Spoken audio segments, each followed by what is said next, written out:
One of the major experiences that really scarred me, that is the first thing I remember when you talk about this, was when I was in the canteen, just a normal school day. I went in to have my lunch and I sat down at the table, and there was some younger children on the table eating their lunch, and I remember sitting down and one of the boys had called me a poo, which to a normal person might not sound that bad, but it really did upset me. And also because it was unprovoked, I didn't know what I had done to deserve even being called a name in the first place. It made me feel really uncomfortable then, sitting there and eating my lunch. And it really did upset me. I think people don't realise how much name calling can impact a person. So yeah, that was one thing that really did scar me. And in general, it was just name calling in the playground, like poo, turds, things to do with my colour and who I should marry and who I'm allowed to date and all things like that. Because I was different. And the thing was, there was only one other boy of a similar ethnicity in my class, and no teachers or other pupils from a similar background, which I think made it more difficult for people to relate, because I feel like no one understood what it was like to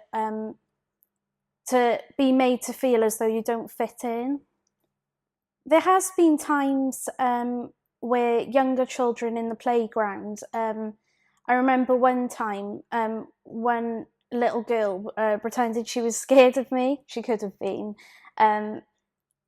because I was different, and that really did upset me. And I think today I still struggle to deal with thinking that other young kids feel like that towards me, and that really did upset me, and obviously still does. And it was just things like that, and being told like what my children are gonna have to look like, and just things that don't seem that big, but just name calling and feeling isolated is just really difficult, because I can't change the colour of my skin. And I used to feel, when all this was happening, I remember at one point, as I got older towards year 6, I remember actually putting on lighter makeup, which was my mum's, which she didn't know, because I felt like that would make me prettier, and that my skin colour was a problem and it was something that I had to change. And it's difficult really, because especially when I'm brown all over, to try, and it was a problem that I thought existed that I couldn't fix, and that's something that's really difficult. Because it started from such a young age, hearing that I didn't quite fit in, it has actually had a lasting impact, because still today when I go to certain places and I'd worry about what I look like, and I was made to feel that having a darker coloured skin was a bad thing, when really it's obviously not. But I did believe it when I was in school, and I really thought that because of my skin colour I was really ugly, and that it made me feel a bit embarrassed. And also I would want to avoid going into situations where I was like standing out, if you know what I mean. Yeah, it sounds weird, but I used to feel like in some situations people looked at me like funny, which is hard to explain, but and like looked at me like I was dirty, which was one of the things that that's one thing I was made to feel, definitely, which doesn't make sense, but meant I felt dirty, and I felt like there was a problem with me. In school, the teachers never spoke about people of different religions. I went to a Catholic school, so it was never ever mentioned, and that you should accept other people. Racism, as even at that age, I wasn't fully aware, even though I was experiencing it, what it actually was, because we were never educated on it. And I think some of the children may have just thought it was name calling, which is one of the problems. They weren't educated. What actually is a bit more than this. It's quite serious, and I don't think they fully understand the damage it was having. I really feel like the teachers were too scared to deal with it, in a sense, because I felt like not only could they not fully relate, but I don't think they knew how to handle quite a serious situation, which it was. And I think they dealt with it as they would with normal classroom matters, and not educating the child that in fact it's a bit more serious than just a name calling situation.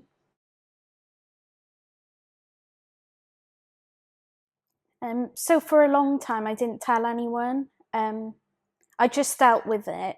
I got upset when things happened, but I didn't actually tell any teachers because I didn't really know how to, and also I didn't want to tell on people in the class. But eventually I went home one day and I was really upset, and I told my mum. And she obviously comforted me and told me there was nothing wrong with me.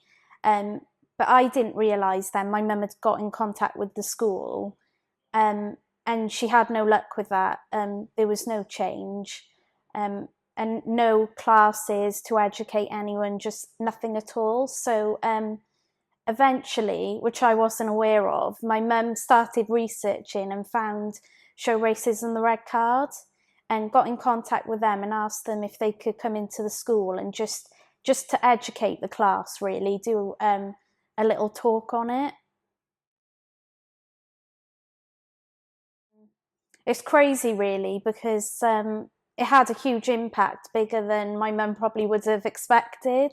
So the workshop didn't target anyone. It was just a simple class on what racism is and the impacts, which I felt like the class really needed to hear. And after the workshop took place, actually a couple of boys from the class came to the front and actually apologised for some of the racist comments they had made, not realising how upset it made me and one other boy in my class feel. And weirdly enough, one of the girls that used to say racist comments to me quite often, we're really good friends now. So I felt like having that workshop really did make a huge impact and really educated the class on how serious it was. And obviously I got a friendship out of it now that I wouldn't have had. So yeah, I'm really glad that happened. After the workshop, I didn't actually have any more racism. So I feel like that workshop really paid off. Yeah, I felt like me and one of the girls that was a little bit racist to me, we got along a lot better. And yeah, just in general, since that workshop, while I was in that school, I didn't experience any more racism at all. So yeah, it made going to school a lot easier for me.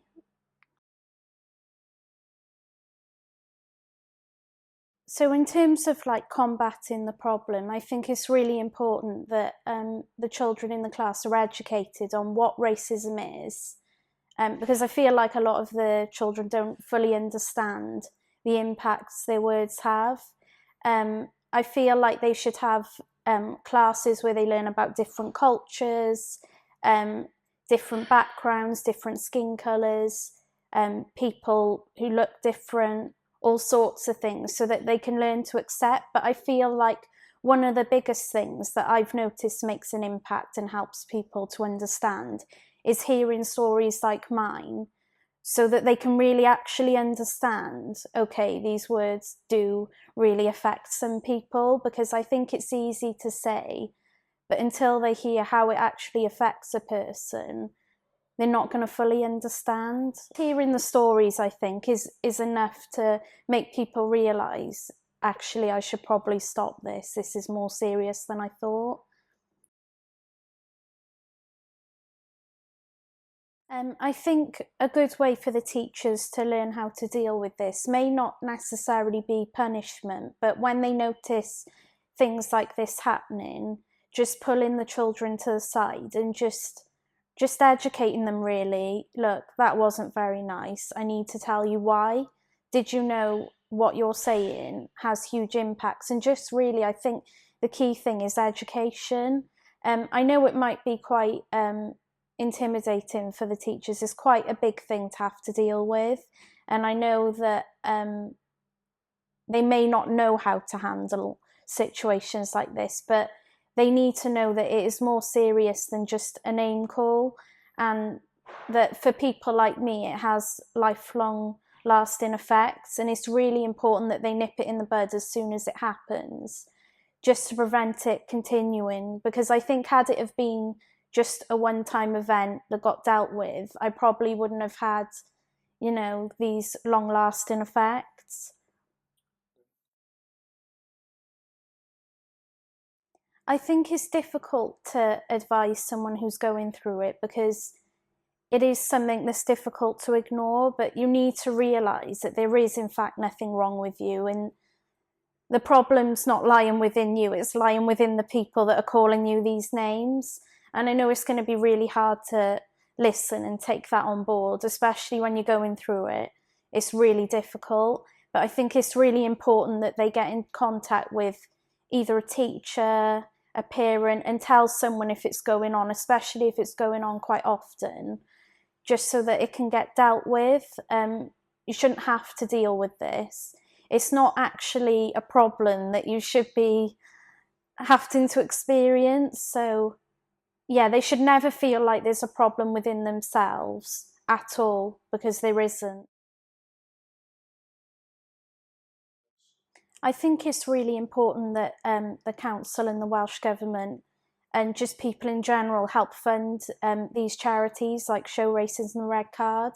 Um, it's really important because, like I said, teachers struggle to deal with things like this, and I think it's going on in so many schools that it's crucial that we get people in and educating them, especially when they're young. Because these things will carry on until they're older, in terms of people being affected and those people being racist. So I think the education part is crucial. We need to get these charities into schools, as many schools as possible, really, educating people and helping all those children that have no support. And there's probably people still dealing with this. I was lucky because Show Races and the Red Card obviously came into my school. And for me, once they'd been into the school and educated my class, I didn't experience any more problems. But I feel like there's a lot of children that are still suffering. Show Racism, the Red Card.